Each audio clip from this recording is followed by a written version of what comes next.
Matius 24 ayat 30-31. Matius 24 ayat 30. Setelah itu kala kelihatan tanda anak manusia di langit, Tanda anak manusia di langit, maka segala bangsa manusia yang di bumi akan meratap. Lalu mereka itu akan memandang anak manusia datang di atas awan dari langit, memandang anak manusia yaitu Tuhan Yesus Kristus datang di atas awan dengan kuasa dan kemuliaan yang besar. dengan kuasa dan kemuliaan yang besar. Maka ia pun akan menyuruhkan malaikatnya meniup sangkakala yang besar bunyinya, dan akan menghimpunkan sekalian orangnya yang terpilih menghimpunkan sekalian orang yang terpilih yang disempurnakan tubuh, jiwa dan roh daripada keempat penjuru alam, dari 4 penjuru alam, yaitu dari tepi langit sampai ke tepinya dari yang tepi lain. langit ke tepinya. Serentak, ada waktu malam, ada waktu siang, ada di tempat tidur berbicara tentang waktu malam, berbicara juga suami istri, suami terangkat, istri tertinggal, suami setia, istri tidak setia, suami terangkat, istri tertinggal, istri setia, suami tidak setia, istri terangkat, suami tertinggal. Tapi biarlah kita berusaha supaya sama-sama diangkat pada keangkatan gereja Tuhan pada waktu itu, yang sudah melakukan hukum yang berlaku di zaman Roh Kudus, bertobat, berbaptis, lalu memperoleh anugerah Roh Kudus. Sekali lagi yang sudah disempurnakan, Tuhan akan menyuruhkan malaikat untuk meniupkan sangkakala, sehingga ada pujian. Ada pertemuan di udara, pertemuan yang manis, itu berbicara tentang keangkatan gereja Tuhan. Juga kalau bunyi sangkakala, kalau bunyi sangkakala, kalau bunyi sangkakala ku ada. Kalau bunyi sangkakala ditiupkan, kita ada di sini. Berarti kita tidak di bumi. Tapi pada waktu bunyi sangkakala dibunyikan, kita tidak ada di sana. Berarti kita akan berhadapan dengan ular tua ini. Kita akan masuk pada zaman antikris, tapi dijauhkan Tuhan dari Bapak Ibu saya dan saudara. Untuk itu mari kita mau tingkatkan kehidupan rohani kita. Karena yang akan menjadi mangsa daripada ular tua ini, kita perhatikan ayat 17 dalam Wahyu pasal 12. Ayat 12 ayat 17. Maka naiklah mara naga akan perempuan itu, Naiklah mara naga akan perempuan itu, lalu pergi memerangi benih perempuan itu yang lagi tinggal, perempuan yang tertinggal, yaitu segala orang yang menurut hukum-hukum Allah, orang yang menurut hukum-hukum Allah, tetap berpegang kepada kesaksian Yesus itu. berpegang kepada kesaksian Kristus. Jadi kita yang hidup di zaman Roh Kudus ini, jangan lakukan hukum di zaman Bapa yang hanya percaya. Kita yang hidup di zaman Roh Kudus ini, jangan lakukan hukum di zaman anak, hukum Allah, hukum Taurat.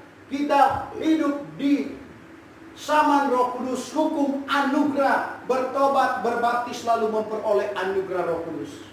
Sehingga kita tidak akan tertinggal, tapi yang memegang hukum-hukum Allah dan memegang kesaksian Kristus, plus 5 anak darah yang bodoh.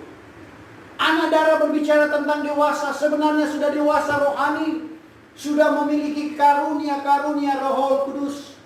Tapi apa yang diperumpamakan oleh Tuhan Yesus dalam Matius 25 ayat 1 sampai ayat yang ke-13, ada 10 anak darah berbicara tentang sudah dewasa rohani, tapi ada 5 yang bijak, ada 5 yang bodoh. Yang bijak tetap ada pelita dan minyak, yang bodoh ada pelita tapi tidak ada minyaknya. Ada firman tapi kehilangan Roh Kudus. Tapi yang bijak ada firman, ada Roh Kudus, sehingga pada waktu pengantin datang mereka tetap siap dengan pelita. Jadi kita lihat golongan orang yang tertinggal adalah yang memegang hukum-hukum Allah, yang memegang kesaksian Kristus, dan 5 anak darah yang bodoh.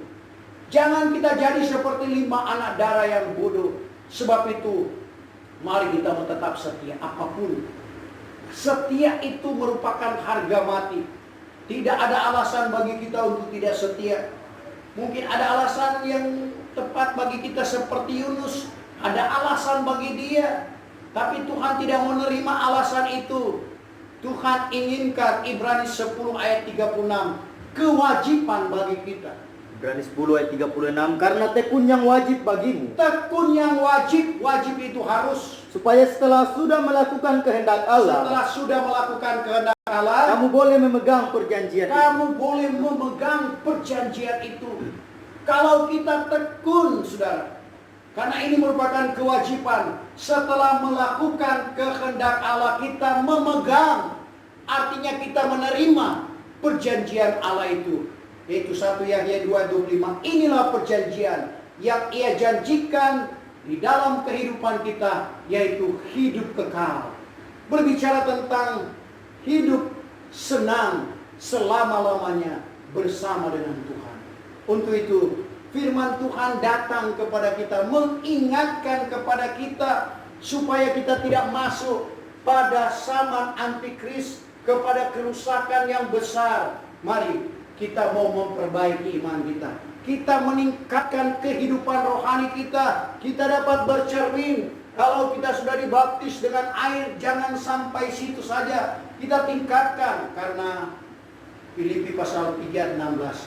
Barang di mana kamu sudah sampai, berjalanlah menurut itu juga.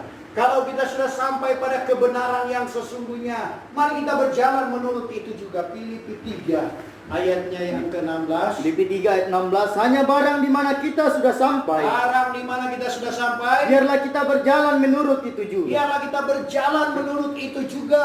Sudah sampai pada baptisan air, jangan bermasa bodoh. Berusaha untuk menerima anugerah Roh Kudus yang dimulai dengan baptisan air, baptisan roh, kepenuhan roh. Berusaha untuk menerima karunia-karunia roh. Karena karunia-karunia roh itu merupakan pakaian pengantin kita. Untuk menikah dengan mempelai sorga, pengantin sorga, kita harus dilengkapi dengan pakaian. Tadi kita sudah baca Wahyu 19 ayatnya yang ke-7. Ketika kawin anak domba sudah tiba, istri atau pengantinnya sudah bersedia. Apa yang kita siapkan? Pakaian pengantin, yaitu karunia-karunia Roh Kudus, supaya kita menjadi pengantin Tuhan. Dan kalau menjadi pengantin Tuhan, otomatis akan memerintah baik dalam 1000 tahun masa damai, maupun dalam bumi baru, langit baru, Yerusalem baru. Kita akan memerintah dalam 2 periode. Periode pertama 1000 tahun. Kita petikan Wahyu 20 ayat yang ke-6. Wahyu 20 ayat yang ke-6. Berbahagialah dan kuduslah orang yang masuk bahagian dalam kebangkitan yang pertama itu. Maka mati yang kedua tiada berkuasa atas mereka itu, melainkan mereka itu menjadi imam kepada Allah dan kepada Kristus, dan akan memerintah beserta dengan Dia, Memerintah bersama dengan Kristus 1000 tahun lamanya. 1000 tahun. Ada pemerintahan 1000 tahun masa damai. Dan ada pemerintahan kekal, di mana Yerusalem baru akan turun dari sorga. Dan di sanalah tempat pengantin Kristus. Wahyu 22 ayat 5. Tidak ada lagi matahari di sana. Wahyu 22 ayat 5. Maka tiadalah ada malam lagi kelak, Tidak ada malam di bumi baru, langit baru. dan mereka itu tiada berkehendakkan cahaya pelita, Kita tidak perlu lagi cahaya pelita atau lampu listrik seperti ini. dan cahaya matahari, Ataupun cahaya matahari. karena Tuhan yaitu Allah Tuhan yaitu Allah akan menerangkan mereka itu, menerangkan mereka itu. dan mereka itu akan memerintah kelak selama-lamanya. Memerintah selama-lamanya, suatu hal yang luar biasa. Memerintah dalam 1000 tahun masa damai, dan memerintah dalam bumi baru, langit baru, Yerusalem baru turun dari sorga. Saya jemput kita bangkit.